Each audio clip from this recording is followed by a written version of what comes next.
प्रेम कहानियां हीर रांझा भाग 1।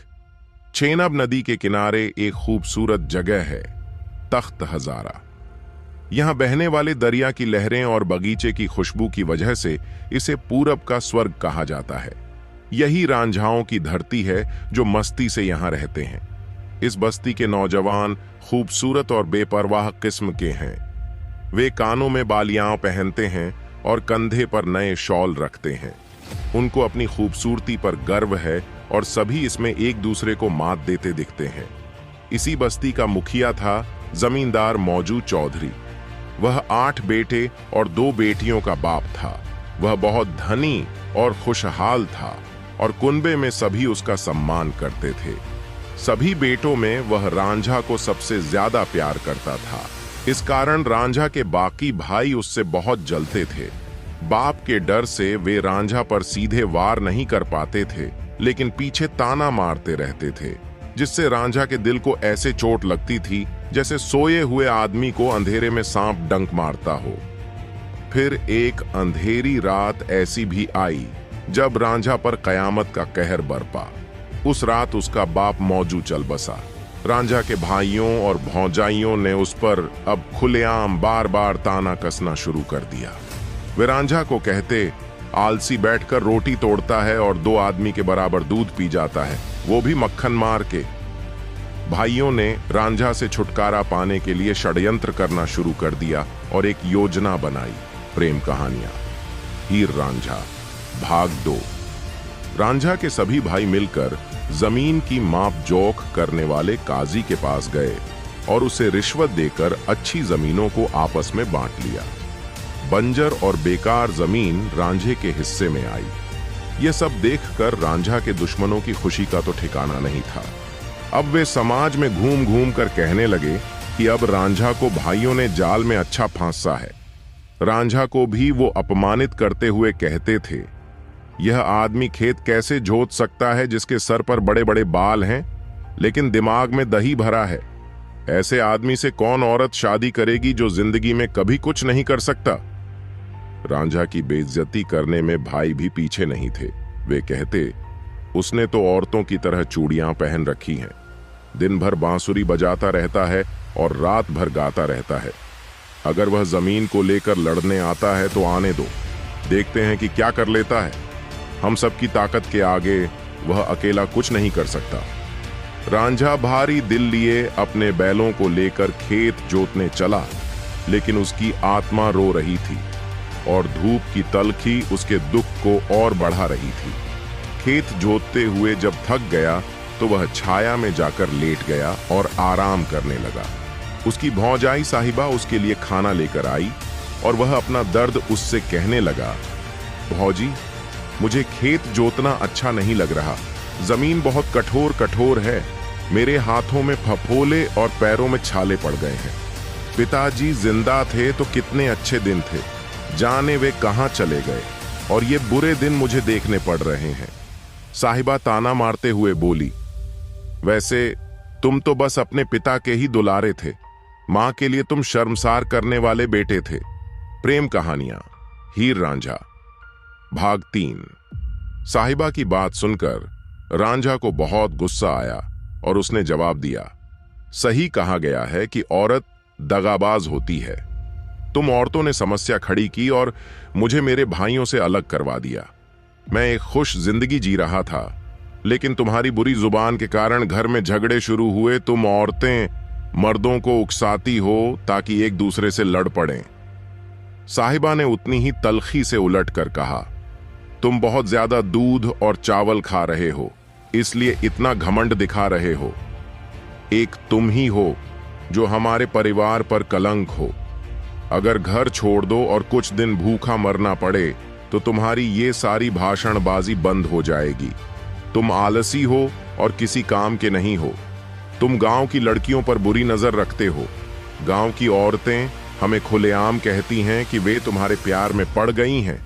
तुम्हारी खूबसूरती देख ये औरतें उसी तरह फंसती हैं जैसे कि मधु में मक्खियां चिपक जाती हैं। औरतें तुम्हारे पीछे दिन रात भागती हैं। तुम्हारे प्यार ने जाने कितने घरों को बर्बाद कर दिया है। भौजाई की जली कट्टी सुनने के बाद रांझा और भी गुस्से में आया और जवाब दिया, सारी दुनिया जानती है कि तुम इस गांव की सबसे झगड़ालू औरत हो और तुम खूबसूरत हो कि तुम्हारे पति को इस बात का कभी डर नहीं होगा कि कोई दूसरा आदमी तुमको भगा ले जाएगा। क्रोध से साहिबा की आंखें लाल हो गईं और उसकी सूरत पर लहराती लटें जहरीले सांप की फन की तरह हो गए। वह बोलने लगी, अगर हम लोग तुम्हारे लिए इतने ही बुरे हैं तो जाओ किसी सियाल की लड़की से शादी कर लो। जाओ उनके घरों के आसपास जाकर अपनी बांसुरी बजाओ और उनकी औरतों को फांस लो। अगर तुमको हमारी खूबसूरती पसंद नहीं तो जाओ हीर से शादी कर लो। उसे दिन रात तलाश करो ताकि तुम उसे अपने जाल में फंसा सको। अगर दिन में वह हाथ न आए तो रात को घर की पिछली दीवार गिराकर उसे भगा ले जाओ। प्रेम कहानियां हीर रांझा भाग 4। साहिबा की बातों का जवाब देने में रांझा भी पीछे नहीं हटा। कहने लगा, तुम्हारे जैसी भौजाई को तो नदी में डुबो देना चाहिए। मैं हीर को ब्याह कर लाऊंगा और तुम्हारे जैसी औरतें उसकी नौकरानी बनेंगी।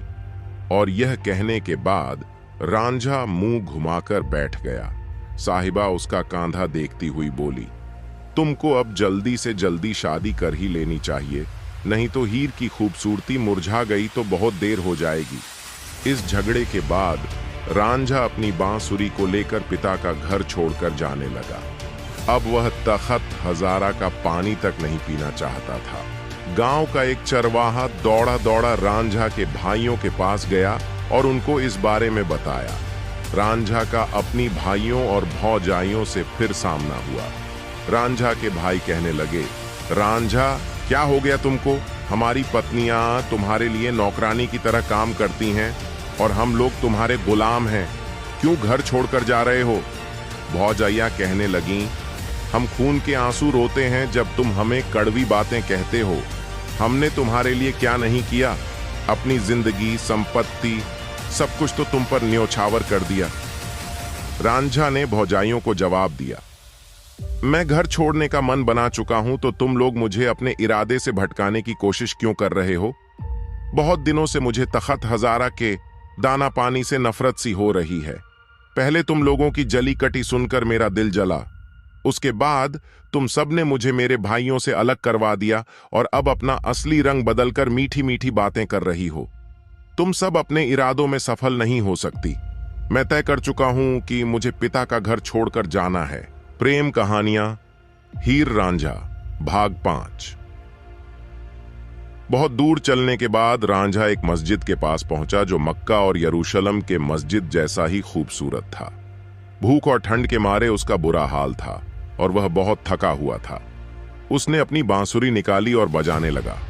उसके संगीत से आसपास जादू सा होने लगा। कुछ लोग सुनकर अपना होश खो बैठे और कुछ उसकी तरफ खींचे चले आए। पूरा गांव उसके आसपास जुट गया।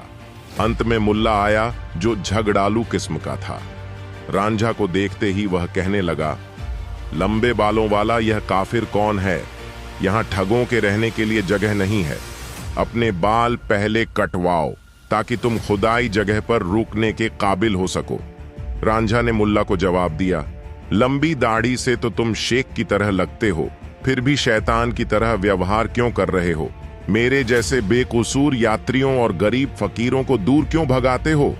तुम कुरान अपने सामने रखते हो, फिर भी तुम्हारे मन में इतना भेदभाव भरा है। तुम गांव की महिलाओं को गलत राह दिखाते हो। तुम तो गायों के बीच में सांड जैसे हो।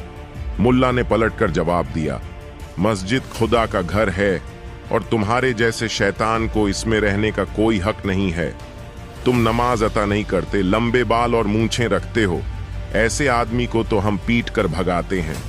कुत्तों और तुम्हारे जैसे भीख मंगों को तो चाबुक से मारा जाना चाहिए। रांझा ने मुल्ला से कहा, खुदा तुम्हारे गुनाहों को माफ करे। ए अक्लमंद इंसान, ये बताओ कि शुद्ध क्या है और अशुद्ध क्या, गलत क्या है और सही क्या, नमाज किन चीजों से बनता है, ये कैसे अता किया जाता है और ये किसके लिए? इसी प्रकार के और कहानी के लिए हमारे चैनल को सब्सक्राइब करें। धन्यवाद।